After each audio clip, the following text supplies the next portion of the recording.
حضرت ابراہیم علیہ السلام کا واقعہ۔ میرے محترم بزرگوں اور عزیزوں، حضرت ابراہیم علیہ السلام کی پیدائش حضرت عیسیٰ علیہ السلام سے 2000 سال پہلے عراق میں ہوئی۔ وہ ایک عظیم پیغمبر اور ہادی و رہنما تھے۔ قرآن کریم میں 69 جگہ ان کا تذکرہ موجود ہے، اور مکی و مدنی دونوں طرح کی صورتوں میں انہیں دین حنیفی کا داعی، حضرت اسماعیل علیہ السلام کے والد، عرب کے جد امجد بیت اللہ شریف کی تعمیر کرنے والا اور عرب قوم کا ہادی و پیغمبر بتایا گیا ہے۔ اللہ تعالیٰ نے انہیں خاص رحمت و برکت اور فضیلت سے نوازا تھا۔ ان کے بعد آنے والے سارے انبیاء انہی کی نسل میں پیدا ہوئے، اسی وجہ سے وہ ابو الانبیاء کے لقب سے مشہور ہے۔ اللہ تعالیٰ نے نبوت و رسالت کے ساتھ مال و دولت بھی عطا کیا تھا۔ سخاوت و دریا دلی اور مہمان نوازی میں بہت مشہور تھے۔ اس کے ساتھ ہی صبر و تحمل، اللہ تعالیٰ کی ذات پر مکمل اعتماد، بھروسہ اور لوگوں پر شفقت و مہربانی ان کی خاص صفت تھی۔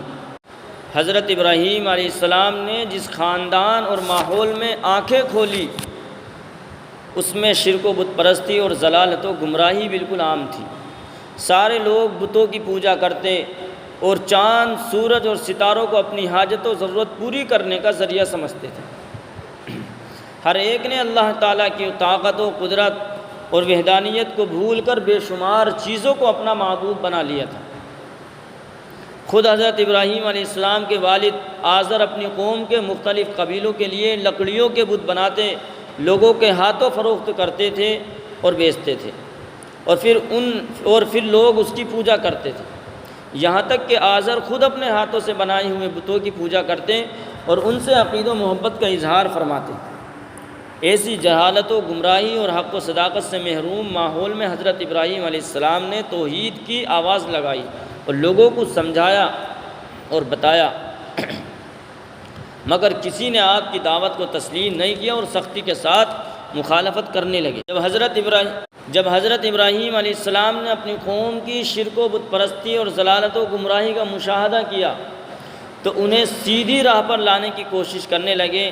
سب سے پہلے اپنے باپ سے مخاطب ہو کر کہا، ابا جان، آپ ایسی چیزوں کی کیوں عبادت کرتے ہیں جو سننے، دیکھنے اور بولنے کی بھی صلاحیت نہیں رکھتی، اور نہ ہی وہ نفع نقصان کی مالک ہیں؟ وہ چیزیں بذات خود بے بس اور لاچار ہیں، ان میں اپنے وجود کو بھی باقی رکھنے کی طاقت نہیں ہے۔ ایسی چیزیں دوسروں کے کیا کام آ سکتی ہیں؟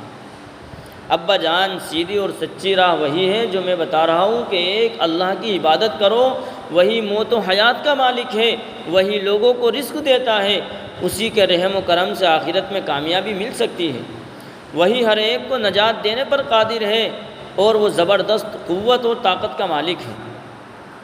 حضرت ابراہیم علیہ السلام نے اس کے بعد قوم کے لوگوں کو بھی انہی باتوں کی نصیحت کی اور سمجھایا، مگر افسوس کسی نے بھی آپ علیہ السلام کی دعوت کو قبول نہیں کیا، ان کی بات کو نہیں مانا۔ ان کے والد نے تو یہاں تک کہ کہہ دیا کہ ابراہیم، اگر تو بتوں کی برائی سے باز نہیں آیا تو تجھے سنسار کر دو۔ پھر پوری قوم بھی حضرت ابراہیم علیہ السلام کے خلاف سازشیں کرنے لگی، سازشیں رچنے لگی، اور پھر حضرت ابراہیم علیہ السلام کی دعوت توحید کی خبر آہستہ آہستہ بادشاہ نمرود کو بھی پہنچ گئی، جس نے خدائی کا دعویٰ کر رکھا تھا۔ بادشاہ نے حضرت ابراہیم علیہ السلام کو بلایا، طلب کیا، مگر اس عظیم پیغمبر نے وہاں بھی اللہ تعالیٰ کی وحدانیت اور اس کی صفات کو خوب اچھی طرح واضح کیا اور بیان کیا، جس سے بادشاہ لاجواب ہو گیا اور دشمنی پر اتر آیا۔ اب والد، قوم اور بادشاہ وقت نے مل کر انہیں سزا دینے کی تدبیر کی، یعنی ان کے والد نے بادشاہ کے ساتھ مل کر اور قوم نے، تینوں نے، سب نے مل کر کے حضرت ابراہیم علیہ السلام کو سزا دینے کی تدبیریں کی، منصوبے بنانے لگے، اور بادشاہ کے مشورے پر قوم کے لوگوں نے خاص جگہ میں کئی روز تک آگ دہکائی، جس کے شعلوں سے آس پاس کی چیزیں جھلسنے لگیں۔ جب لوگوں کو یقین ہو گیا کہ حضرت ابراہیم علیہ السلام اس آگ سے زندہ بچ کر ہرگز نہیں نکل سکیں گے تو ان کو اس آگ میں ڈال دیا، مگر رب العالمین کی مدد اور اس کی زبردست طاقت کے سامنے ان کم عقلوں کی تدبیریں کہاں چل سکتی تھی؟ اللہ تعالیٰ نے آگ کو حکم دیا کہ اے آگ تو ابراہیم پر سلامتی کے ساتھ ٹھنڈی ہو جا، یا نارو کونی بردًا وسلاما علی ابراہیم۔ آگ شعلوں اور انگاروں کے باوجود اسی وقت ان کے حق میں ٹھنڈی ہو گئی، اور حضرت ابراہیم علیہ السلام اس میں صحیح سالم رہے، محفوظ رہے۔ اس قدرت خداوندی اور معجزے کو دیکھنے کے بعد بھی لوگوں نے ایمان قبول نہیں کیا، تو حضرت ابراہیم علیہ السلام نے ہجرت کا ارادہ فرما لیا۔ میرے محترم بزرگوں، حضرت ابراہیم علیہ السلام کی پوری زندگی آزمائشوں سے بھری ہوئی ہے، انہیں بڑے بڑے امتحانات سے گزرنا پڑا، مگر ہر موقع پر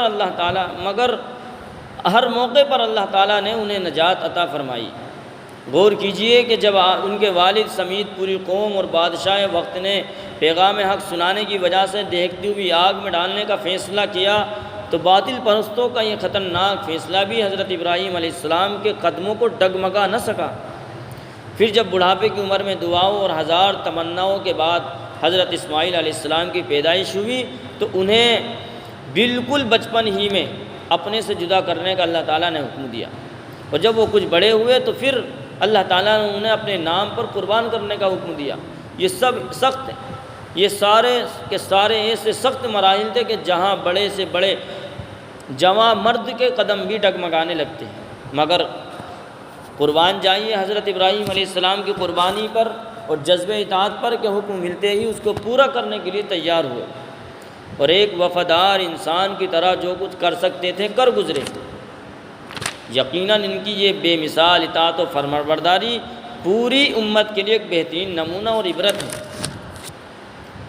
اللہ تعالیٰ نے حضرت ابراہیم علیہ السلام کے اہل و عیال میں خوب برکتیں اور رحمتیں نازل فرمائی تھی۔